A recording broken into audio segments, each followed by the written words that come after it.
Another day, another mini vlog! Hello mga guys! Panibagong vlog na punta karong adlaw ba? Maghahatid lang naman ako sa estudyante ko na maliit na napaka-cute mga guys. Maglakad lang pala kami diyan kay medyo medyo nainis man ako sa daan na papuntang school nila ba kay medyo masikip man. Oy, ang gara talaga ng trip namin dalawa diyan mga guys ba. Grabe din talaga ang trip nitong si Jinjin ba. Okay lang din naman kay na-enjoy man din kami dalawa diyan sa sobrang init ng kalsada diyan. Oh, nakita nyo naman. May e-bike nga kami mga guys. Meron kaming service ba. Ang ayoko lang kasi talaga mga guys yung papasok doon papuntang school nila sa may iskinita na medyo maliit lang naman ang kalsada nila. Oy, tapos nagdagan pa, marami din maghahatid sundo, ang dami rin mga may service, mga motor, mga e-bike din na kung ano-ano pa, mga pedicab, ano-ano pa yan, o diba? Wala, sobrang sikip na talaga ng daan. Ayan mga guys, no choice kami no, kundi na-enjoy nga namin ang paglakad-lakad namin dyan sa kalagitnaan ng init, kaya minsan lang man din kasi kami makalakad-lakad. Oy, na-traffic pa nga kami kanina doon sa labasan mga guys, kaya syempre, nagkaanuhan naman ang mga estudyante, may labasan, may pasukan, mga ganon. So, ayun na nga. Dito na nga kami sa loob ng school mga guys, tapos si Jinjin, hinatid ko nga pala siya dyan sa classroom nila para safety talaga ba, tapos ayan na, napagaw na ako sa ka-voice over mga guys. Ang hirap talaga, oy, mag-voice over, unsaon na lang. So, igura dyan ako siya gisulo dito sa classroom nila mga guys. As ako diha nagdali-dali ko kay gibilin ba yung taon ako si Jikjik dito sa balay no, nagtan-aw rin taon to siya TV ba medyo dol-dol naman pud sa hinuon no. Tapos grabe, partida kakaligo ko lang dyan mga guys. Tapos ayan, naligo na ako ng pawis mga guys. Tama ko sana si Kuya Jikjik mga guys ba para makalakad-lakad din makapasyal-pasyal. Kaso nga lang mga guys, sobrang init talaga, grabe talaga, kapaka-init talaga. O nakita nyo naman ang init-init. Yan nga mga guys, nagmamadali na nga ako umuwi dyan sa bahay. Tapos ito nakarating na nga ako kay medyo malapit lang naman, nagmamadali din ako talaga. Tapos ito binuksan ko na ang aking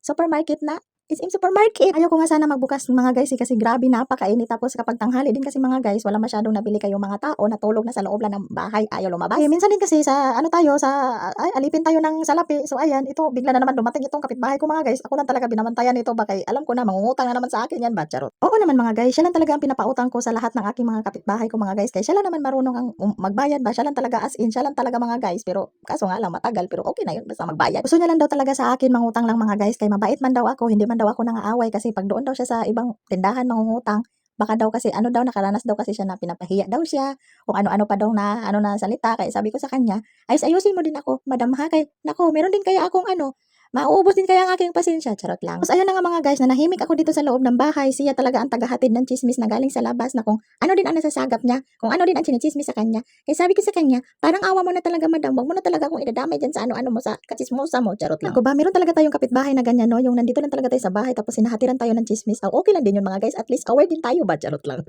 Ayun mga guys, pinauwi ko na siya ba kay sabi ko sa kanya, madam tama na yan bi, bukas naman kay grabe na talaga ang kung maghuhugas pa ako ng mga plato, mga pinggan, kung ano-ano pa. Tapos dito nga napakakala talaga ng sala mga guys, ang sao na lang ni ay. Hindi man natin no, hindi man talaga natin mapigilan kapag meron tayong mga bata na maliit na gagmay, nga batang gagmay, ngun ana, ganyan-ganyan. Magkala talaga yan kahit anong gaano ka pa maglinis-linis diyan. Sabi man sa kasabihan mga guys, baka pag pag makalat daw kuno ang bahay, ang ibig sabihin daw, natutuwa daw ang mga bata maglaro-laro, kay meron daw kasi masipag na nanay na maglilinis, charot lang. Pero napapagod din kaya ako no, kung alam nyo lang talaga mga guys, sao na lang yun. Wala naman tayong no choice mga guys no, kundi talaga linisin na lang natin kay mga anak man natin yan, nag-anak-anak man tayo.